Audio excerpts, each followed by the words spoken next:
Assalamualaikum warahmatullahi wabarakatuh. Perkenalkan kami dari kelompok 11 yang beranggotakan Dwi Andini Nurul Hamidah dengan NIM 11040120106, Erina Dwi Agustin dengan NIM 11040120107, dan saya sendiri Nuka Aulia Pratiwi dengan NIM 11020120077.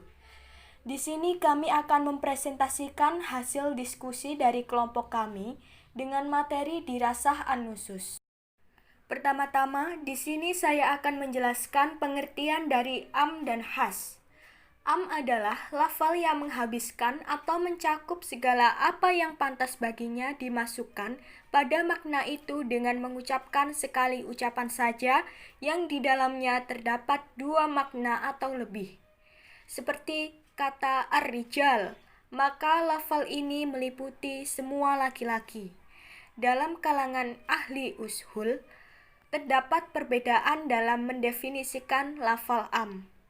Ibnu Subhi merumuskan definisi am sebagai lafal yang meliputi pengertian yang patut baginya tanpa pembatasan. Namun, dari kalangan ulama Hanafi mengartikan bahwa setiap lafal yang mengordinasikan sekelompok nama dalam bentuk lafal atau makna.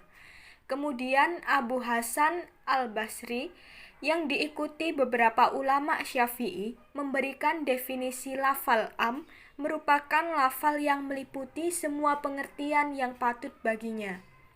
Sedangkan pengertian dari has sendiri adalah apa yang sebenarnya dikehendaki adalah sebagian yang dikandung oleh lafal.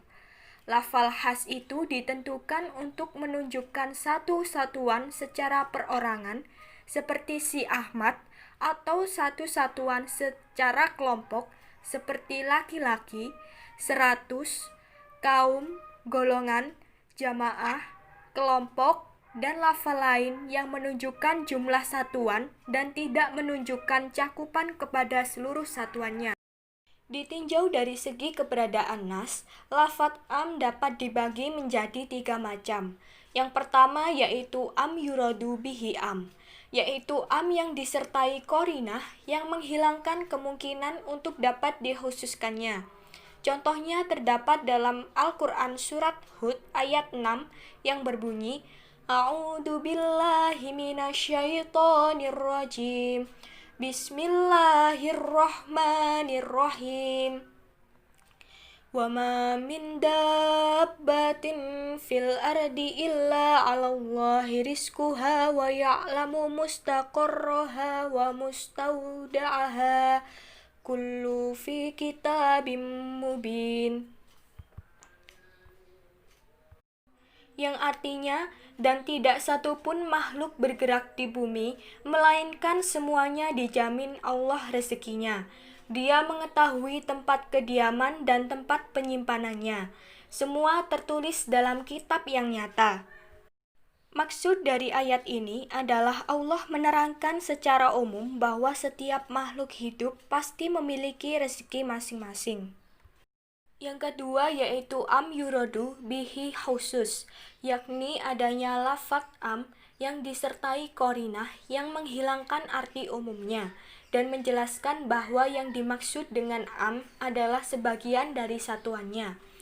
Misalnya lafadz al-nas dalam firman Allah Quran surat Ali Imran ayat 97 yang berbunyi, A'udzu billahi minasyaitonir rajim. Bismillahirrahmanirrahim. Fihi ayatum bainatum maqamu Ibrahim. Wa man dakhalahu kana amina. Walillahi 'alan nasi hijjul baiti man istata'a ilaihi sabila. Wa man kafara fa innallaha ghaniyyun 'anil alamin. Yang artinya di sana terdapat tanda-tanda yang jelas. Di antaranya makom Ibrahim. Barang siapa memasuki Baitullah, amanlah dia, dan di antara kewajiban manusia terdapat Allah adalah melaksanakan ibadah haji ke Baitullah, yaitu bagi orang-orang yang mampu mengadakan perjalanan ke sana. Barang siapa mengingkari kewajiban haji, maka ketahuilah Allah Maha Kaya, tidak memerlukan sesuatu dari seluruh alam. Dari kalimat al-nas dalam yakni seluruh manusia. Akan tetapi, yang dimaksudkan dengan ayat tersebut adalah khusus, yaitu orang-orang mu'alaf saja. Karena menurut akal tidak mungkin Tuhan mewajibkan haji bagi orang-orang yang belum dewasa atau orang-orang yang tidak akil. Petunjuk akal inilah yang menjadi qarinah yang menghilangkan arti keumuman ayat tersebut. Yang ketiga yaitu mahsus. Artinya adalah yang khusus untuk atau mutlak. Seperti ini tidak disertai dengan qarinah yang menghilangkan kemungkinan dikhususkannya dan tidak disertai pula dengan qarinah yang menghilangkan keumumannya. Pada kebanyakan nas-nas didatangkan dengan sigat umum tidak disertai qarinah sekalipun qarinah latsiyah, akliyah, atau urfiyah yang menyatakan keumumannya dan kekhususannya. Contohnya Quran Surat Al-Baqarah ayat 228 yang berbunyi, A'udzu billahi minasyaitonir rajim. Bismillahirrahmanirrahim.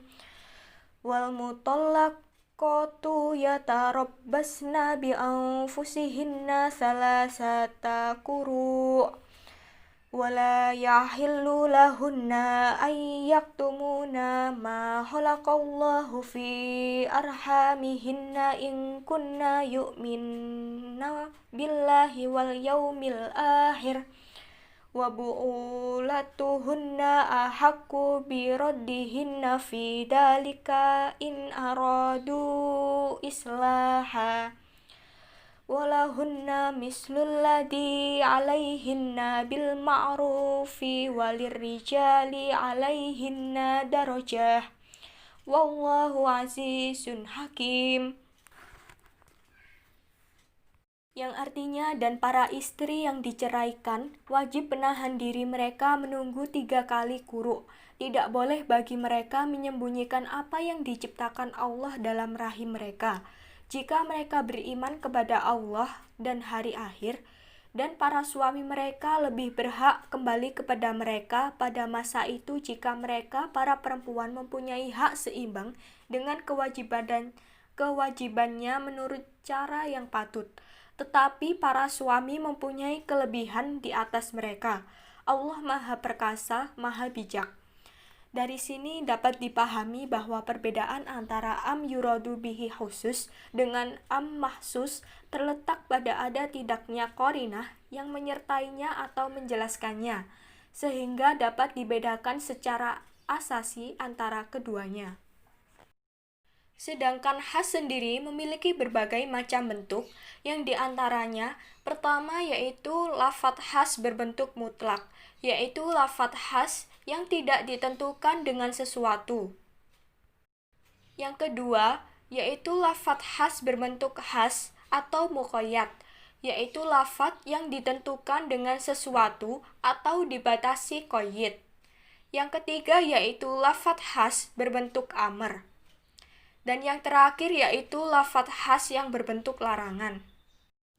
Menurut pendapat ulama mengenai dan khas, sisi kepastian hukum lafadz wajib diperpegangi atau diamalkan hingga ada dalil lain yang menetapkan pentaksisannya.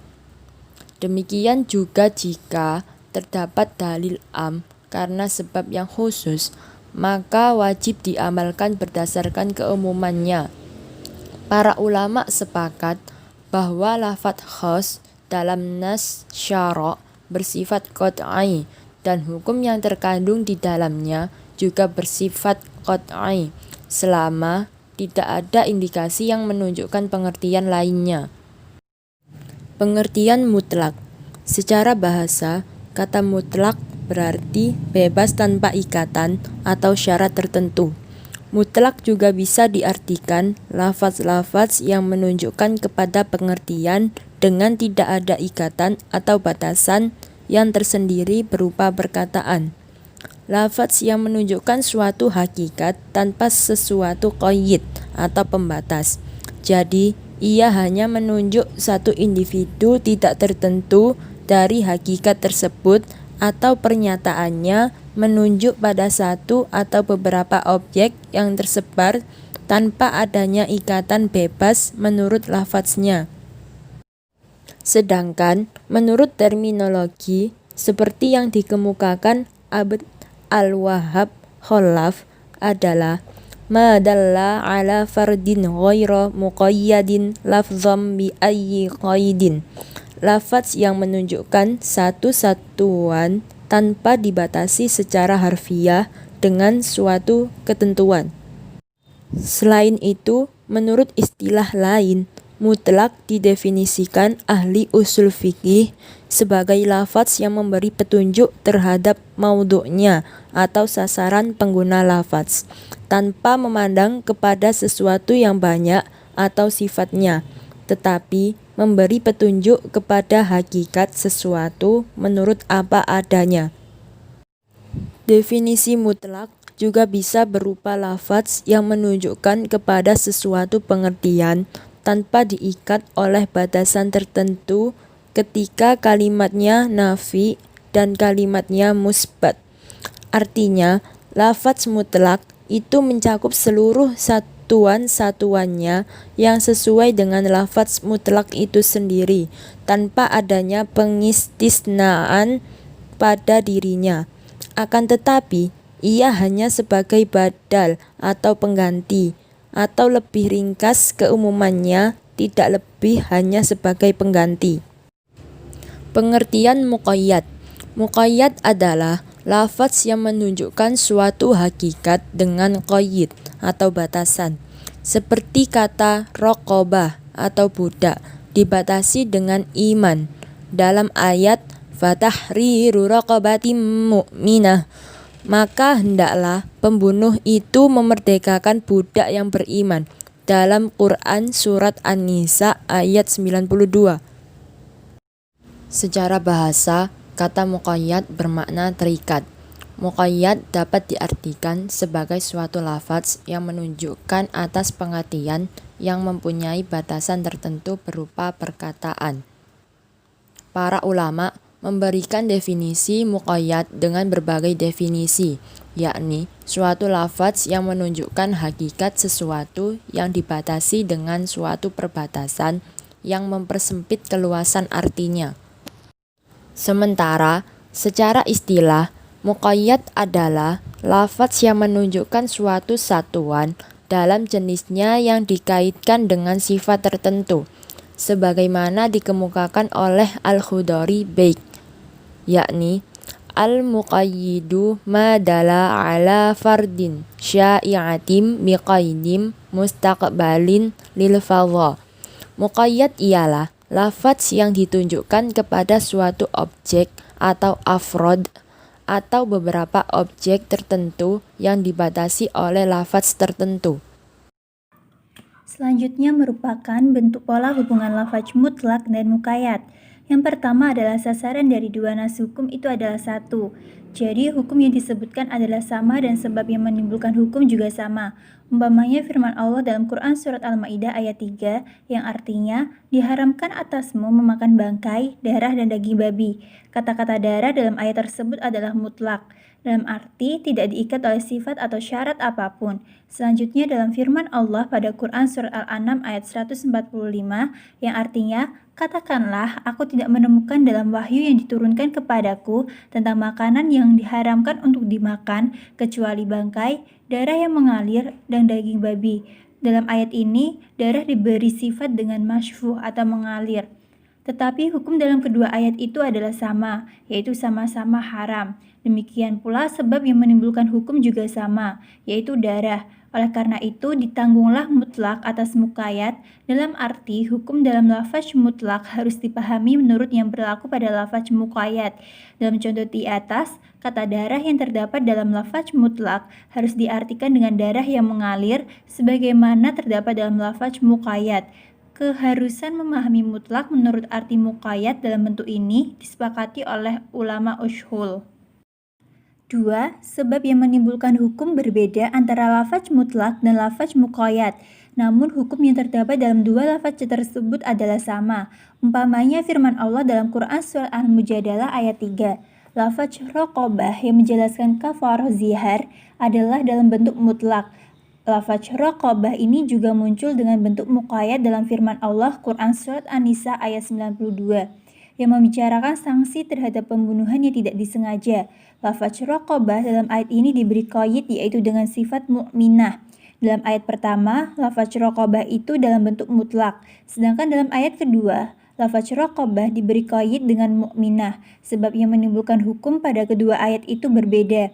Pada lafaz mutlak, ayat pertama adalah dalam kasus kafarah zihar, sedangkan pada muqayyad, ayat kedua dalam kasus pembunuhan yang tidak disengaja. Hukum dalam kedua ayat itu sama, yaitu kewajiban memerdekakan hamba sahaya. 3. Sebab yang menimbulkan hukum adalah sama, sedangkan hukumnya berbeda. Umpamanya ayat yang menjelaskan tentang wudhu. Dalam Quran Surat Al-Ma'idah ayat 6 yang memiliki arti, hai orang-orang yang beriman, bila kamu akan melakukan salat, basuhlah mukamu dan tanganmu sampai siku. Dalam ayat ini dijelaskan keharusan mencuci tangan sampai siku dalam bentuk muqayyad. Di samping itu, ada pula firman Allah yang membicarakan tangan dalam ayat yang sama, yang artinya, bila kamu tidak menemukan air, bertayamumlah dengan tanah yang bersih, sapulah mukamu dan kedua tanganmu dengannya. Dalam ayat ini dijelaskan keharusan menyapukan tanah pada muka dan dua tangan. Kata tangan di sini tidak diikatkan kepada suatu sifat, yaitu keharusan bersuci untuk mendirikan sholat. Dalam hal mengunggahkan lafaz mutlak kepada muqayyad, dalam bentuk ini terdapat perbedaan pendapat di kalangan ulama. 4. Sebab yang menimbulkan hukum dalam lafaz mutlak dan lafaz muqayyad adalah berbeda. Demikian pula hukumnya pun berbeda pula. Dalam bentuk ini, ulama sepakat mengatakan bahwa lafaz mutlak tidak ditangguhkan kepada muqayyad, masing-masing diberlakukan menurut sifatnya.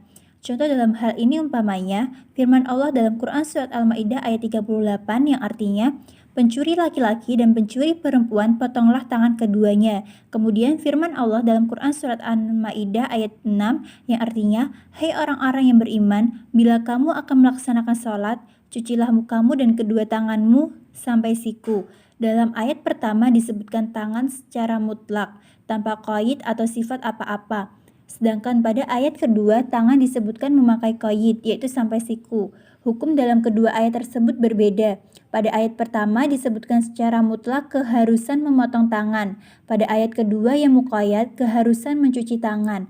Sebab berlakunya hukum juga berbeda.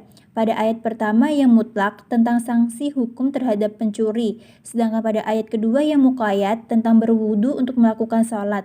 Dalam hal ini, ulama sepakat mengatakan bahwa kedua ayat ini berlaku sendiri-sendiri, yaitu mutlak berlaku secara kemutlakannya dan ayat muqayyad berlaku secara muqayyadnya. Hal ini berarti dalam pelaksanaan pemotongan tangan terhadap pencuri, boleh memotong sampai mana saja asal bernama tangan, sedangkan pada waktu berwudu, tangan yang dicuci harus sampai siku. 5. Ada kalanya salah satu di antara keduanya, lafaz mutlak dan lafaz muqayyad dalam bentuk isbat, membenarkan, dan yang satu lagi dalam bentuk nafi, membantah. Contohnya, seorang berkata, merdekakan hamba sahaya, lalu berkata lagi, jangan memerdekakan hamba sahaya yang kafir. Atau ia berkata, memadai memerdekakan hamba sahaya muslim, dan berkata lagi, tidak memadai memerdekakan hamba sahaya. Lafaz mutlak dalam contoh tersebut diberi qaid dengan kebalikan atau lawan dari qaid pada lafaz muqayyad. Dalam contoh pertama, kata hamba sahaya diberi qaid dengan kafir, dan pada contoh kedua, hamba sahaya diberi qaid dengan kata muslim. 6. Bila dalam keduanya, lafaz mutlak dan lafaz muqayyad dalam bentuk nafi atau dalam bentuk melarang, atau yang satu dalam bentuk nafi dan yang satu lagi dalam bentuk melarang, maka lafaz mutlak diberi qaid dengan sifat yang terdapat dalam lafaz muqayyad. Contoh bentuk pertama, perkataan tidak cukup menyembelih hewan dan tidak cukup menyembelih hewan sakit. Contoh bentuk kedua perkataan jangan menyembelih hewan sakit. Bentuk dan contoh yang disebutkan sebelumnya adalah lafaz muqayyad berada dalam satu tempat, sehingga lafaz mutlak hanya mungkin ditangguhkan kepada yang muqayyad itu saja. 7. Bentuk lain lafaz muqayyad berada dalam dua tempat yang berbeda. Mengenai hal ini ada dua pendapat yang berbeda. Yang pertama, menurut ulama Syafi'iyah, lafaz mutlak harus ditangguhkan kepada salah satu di antara kedua muqayyad di tempat yang berbeda itu. Umpamanya firman Allah dalam Quran Surat Al-Ma'idah ayat 89, yang artinya, maka harus puasa 3 hari. Kata 3 hari dalam ayat ini adalah mutlak, tanpa keterangan. Artinya 3 hari tersebut boleh berturut-turut dan boleh pula terpisah. Firman Allah dalam kasus kafarah zihar pada Surah Al-Mujadalah ayat 4, yang artinya, maka harus puasa selama 2 bulan berturut-turut. Dalam ayat pertama, kewajiban berpuasa dinyatakan dalam bentuk muqayyad, yaitu berturut-turut. Firman Allah yang membicarakan dam haji dalam Quran Surah Al-Baqarah ayat 196, yang artinya, maka hendaklah puasa 3 hari waktu melakukan haji dan 7 hari setelah kembali dari ibadah haji. Dalam ayat pertama, kewajiban puasa dinyatakan secara mutlak. Lafaz muqayyadnya bertemu dalam dua tempat dan hukumnya berbeda. Yang pertama, puasa secara berturut-turut dalam kasus kafarah zihar, dan yang kedua, puasa secara terpisah dalam kasus dam haji. Meskipun lafaz muqayyadnya ada dua tempat yang berbeda, namun bila dibandingkan, ternyata salah satu di antara keduanya lebih tepat untuk dijadikan qaid bagi lafaz mutlak karena adanya titik kesamaan. Dalam hal ini, kewajiban puasa lebih tepat diberi qaid dengan yang terdapat dalam kasus kafarah zihar, yaitu berturut-turut, karena lafaz mutlak dan muqayyad sama-sama dalam kasus kafarah. Yang kedua adalah ulama Hanafiyah yang berpendapat bahwa lafaz mutlak tidak dapat ditangguhkan kepada lafaz muqayyad dalam keadaan tersebut, karena lafaz muqayyadnya berbeda hukumnya. Oleh karena itu, lafaz mutlak berlaku secara kemutlakannya, sedangkan lafaz muqayyad berlaku menurut qaidnya, masing-masing berdiri sendiri. Bila muqayyad berada dalam dua tempat yang berbeda dan tidak ada yang lebih dekat di antara keduanya untuk memberi qaid kepada lafaz mutlak, maka lafaz mutlak tidak dapat ditangguhkan kepada lafaz muqayyad karena meskipun ada lafaz muqayyadnya tetapi berada dalam dua bentuk yang berbeda. Dengan demikian, lafaz muqayyad berlaku dengan qaidnya, sedangkan mutlak berlaku secara kemutlakannya. Umpamanya firman Allah dalam Quran Surat Al-Baqarah ayat 184 tentang qada Ramadan, yang artinya, jika di antara kamu ada yang sakit atau dalam perjalanan, lalu berkata, maka wajib baginya berpuasa sebanyak 3 hari yang ditinggalkan itu pada hari-hari yang lain. Ayat ini menjelaskan kewajiban qada puasa karena sakit atau dalam perjalanan secara mutlak, baik secara berturut atau terpisah. Muqayyadnya berada dalam dua tempat, yaitu keharusan puasa berturut-turut dalam kasus kafarah zihar dan kebolehan puasa secara terpisah dalam kasus puasa karena dam haji. Dalam hal ini, maka qada puasa di luar bulan Ramadan itu diperbolehkan dilakukan secara terpisah, karena sifat kemutlakannya tidak terpengaruh oleh kedua lafaz muqayyad tersebut. Yang terakhir adalah pandangan ulama tentang mutlak dan muqayyad. Berdasarkan penjelasan di atas dalam hubungannya dengan dalalah mutlak dan muqayyad, ternyata ulama-ulama mazhab berbeda pendapat. Dalam hal ketentuan hukum, antara mutlak dan muqayyad adalah sama, sementara sebabnya berbeda. Di kalangan mazhab Hanafi menegaskan bahwa mutlak tidak dibawa ke muqayyad. Bagi mazhab Hanafi yang mutlak diamalkan sesuai dengan kemutlakannya dan demikian pula muqayyadnya. Akan tetapi dari kalangan jumhur ulama fuqaha seperti Syafi'i, Maliki, Hambali berpendapat bahwa jika ketentuan hukum antara mutlak dan muqayyad adalah sama, tetapi sebab yang melatar belakangi berbeda, maka mutlak dibawa ke muqayyad. Sekian presentasi dari kelompok 11 mengenai materi dirasah an-nusus. Kami dari kelompok 11 mengucapkan terima kasih dan memohon maaf yang sebesar-besarnya apabila ada salah kata dalam kami menyampaikan materi. Wassalamualaikum warahmatullahi wabarakatuh.